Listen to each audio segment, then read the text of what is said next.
Hi, I'm here with Dave Newton here at All Saints Church. Hi, David. Hi. What are you doing here tonight? It's a kind of impromptu solo piano concert as I'm working tomorrow night at the Taliesin Centre with the Dutch violinist Tim Kliphuis. And a very clever man called David Griffiths has connections with this church, and he set this up for me about just 2 weeks ago. So that's why I'm here. Tell me something about your past. How did you get started with the piano?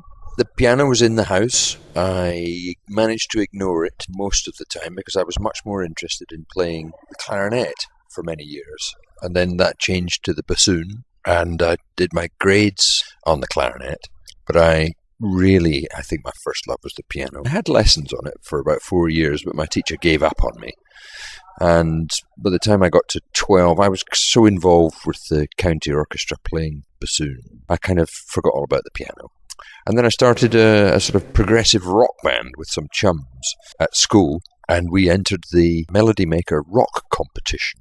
And we came third equal, much to our surprise. And this experience, at the end of the night, when we were having our burger and chips in some little restaurant, I was only 16 or 17, but I thought this is definitely the life for me. I want to work in the evening. So I gave up all plans to do what I was going to do and did my music higher, I think they called it, in Scotland at the time, in my last year at school, just as a sort of last-ditch attempt to see if I could get into a college somewhere.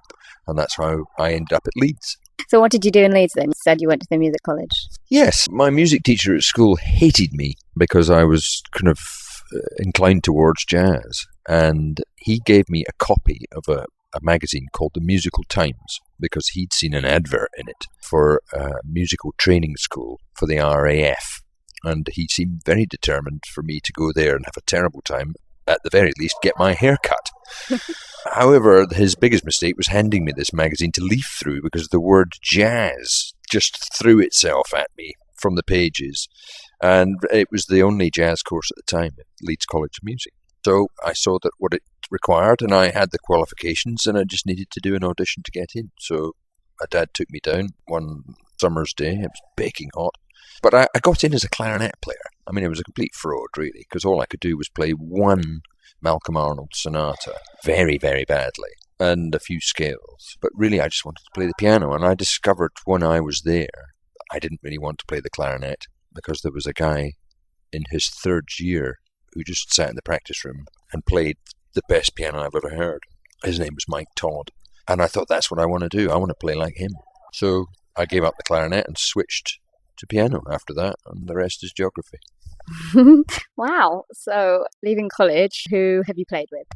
I've been very fortunate to play with a lot of the last of the first generation of jazzers, really. I mean, a lot of guys out of the Ellington Band, Count Basie Orchestra, a lot of the Lighthouse All-Stars from the States. They were not in the dotage exactly, but still playing great. But I suppose their band leaders had died, and they were now all freelance. And a lot of them, for about 15, 20 years, came to Europe. I was lucky enough to play with a lot of them when they were doing their solo tours. I would just be part of the pickup rhythm section.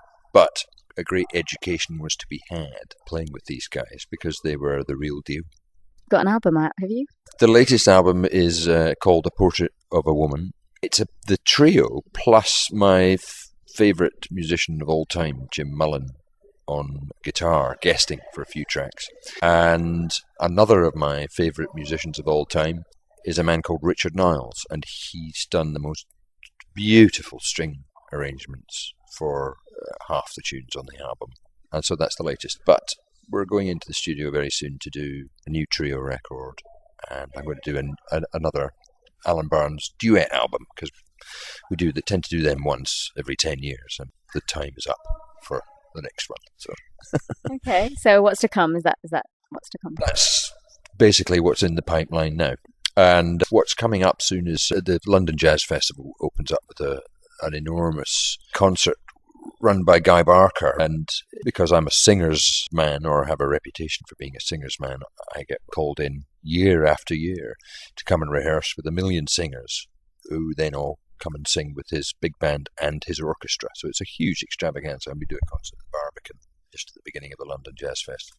And then the week after that, we're going up to spend 4 days rehearsing with another old chum and fantastic musician, Martin Taylor, who's got some sort of orchestral extravaganza planned with Guy again. So it's Liverpool the following week. Well, good luck for tonight and tomorrow. Thank you for speaking to me, Dave. All right. Thanks, Amy.